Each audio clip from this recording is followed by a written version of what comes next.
All right, good morning YouTube. In today's video, I'm going to be continuing the bodybuilding tips series. And for this fourth installment, the tip I have to give you is you have to learn how to make changes and adjustments based on your observations in your own training and not on your anxieties about what another person says is optimal. You are the most important study in your training. So you have to be able to record as much as you can regarding your own training and be able to read and reflect on the data you collect on yourself.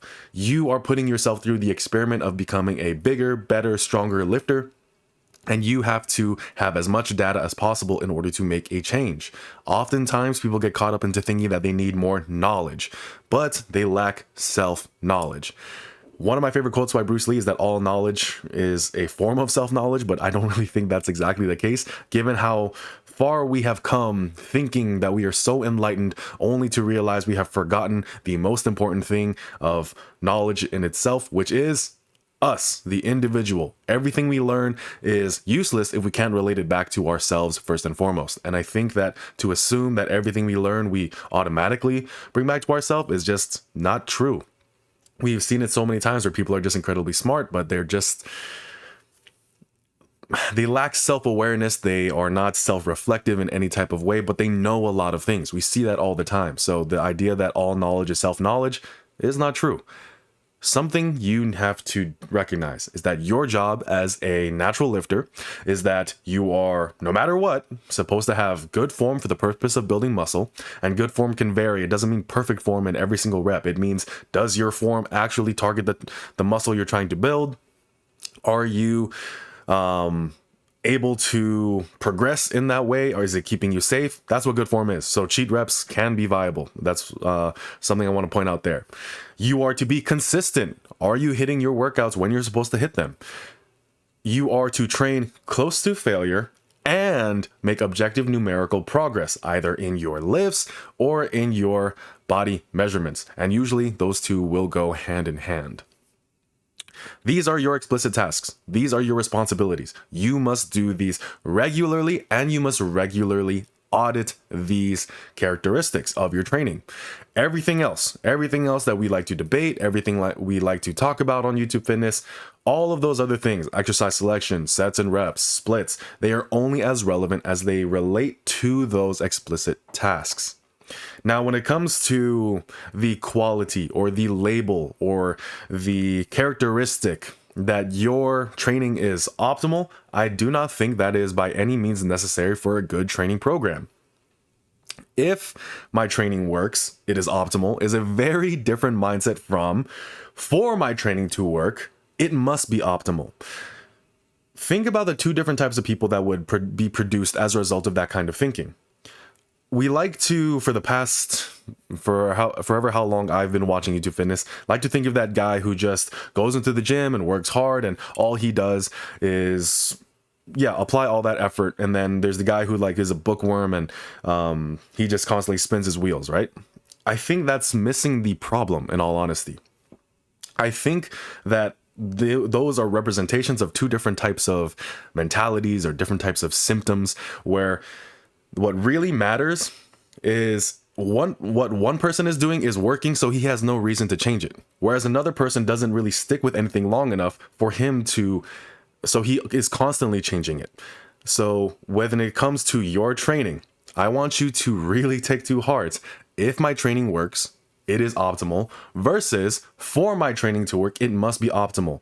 One person will be constantly searching for the next thing that's going to improve his training, while the other person is only going to be focused on if his training is allowing him to improve. See the distinction there? I hope it made a little bit more sense. It makes sense in my mind. So if I'm not making it clear, let me know in the comments below and I'll become more fluent in English. All right. So let's talk about these practical applications where we like to debate and things of that nature. For example, exercise selection or progression schemes. What I want you to try to do is just simply start with a successful template, something that has worked for someone, maybe, and ideally someone who is like you.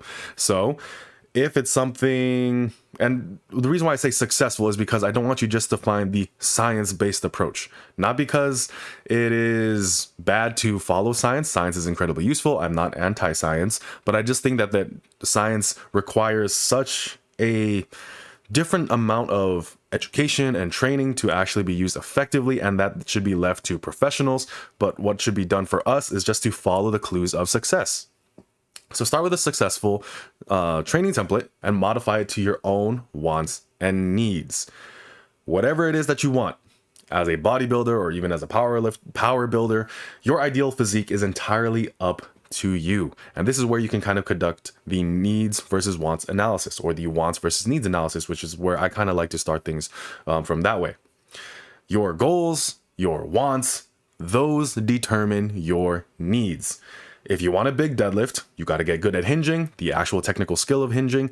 You have to build the relevant musculature and have a plan that regularly allows you to produce PRs. When it comes to getting good at hinging, there's a couple ways to go about it. Maybe you can get really good at hinging by just doing the deadlift. If that is the case for yourself, then that is what you should be doing.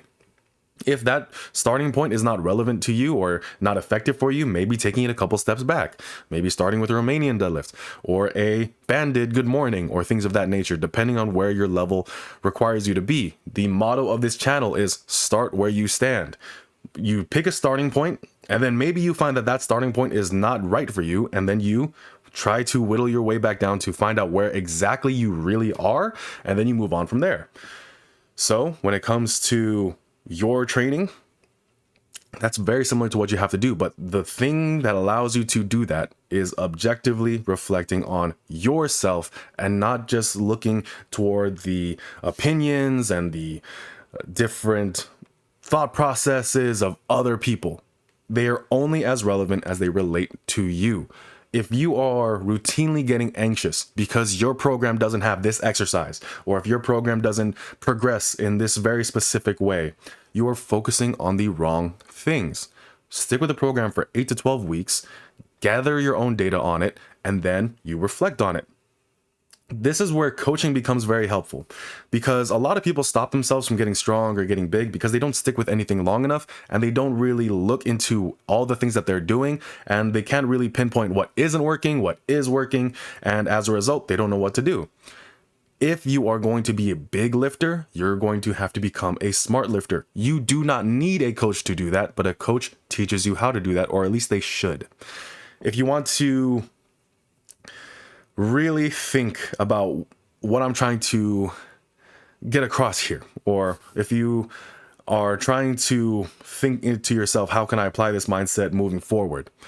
I think when I was watching YouTube fitness, or when I first started getting into YouTube fitness, there was that growing wave of science bros where people are trying to be overly intellectualize this pursuit of ours, this hobby of ours. And there came a very weird, or now that I reflect on it, a very weird train of thought, which is, we have long since thought, or had this long tradition, I've just meandered so much, we have this long thought of, if it ain't broke, don't fix it. But then all these science nerds came out and said, well, if it ain't broke, make it better.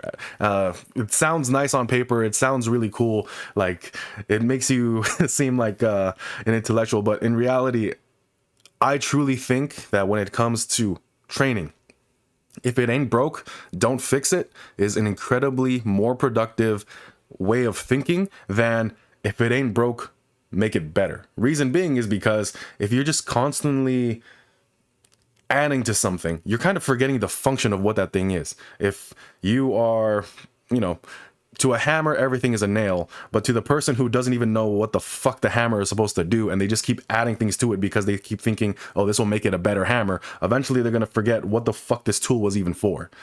So if your goals are the nail and what your process is the hammer and it's fucking working, you are distracting yourself by continually adding things to that hammer and turning it into something that is totally useless, irrelevant, and you're forgetting the purpose of what it is for. Nerds do that, and that ain't you.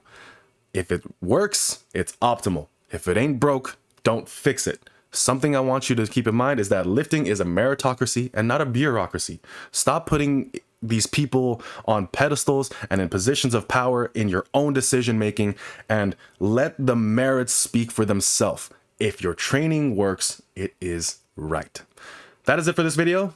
Sorry for all the meandering in certain places. I've gotten a little rusty, as you can tell, but like I mentioned, this is how you become a smarter lifter. And this will take time, but time is going to pass anyway. Whether or not you get better is entirely up to you. If you want help in becoming a better lifter, like, this is where coaching becomes incredibly useful. And I am a coach. I am an online strength and conditioning coach, and I do work in person as well in the Las Vegas area. So if you are interested in personal training, you can find me the links in the description below. Or if you're interested in online coaching, that is also in the links in the description. So there are many great coaches out there available to you as well. I recommend that you find one where you feel like you're able to communicate them on a very regular basis, so somewhat in a relevant time zone. I think so long as the person you are working with cares about you, you're going to have a pretty good experience. And I hope that you don't let a coach just be a excuse to turn your mind off to your training. If anything, a coach is there to guide you and educate you, so that way you no longer need them. And that's something I want to do. I want to be able to make you a bigger, stronger lifter, but also a more independent one. So if you are interested in coaching, the links are in the description below. Other than that, I hope you have a great weekend, and have a good day. Peace.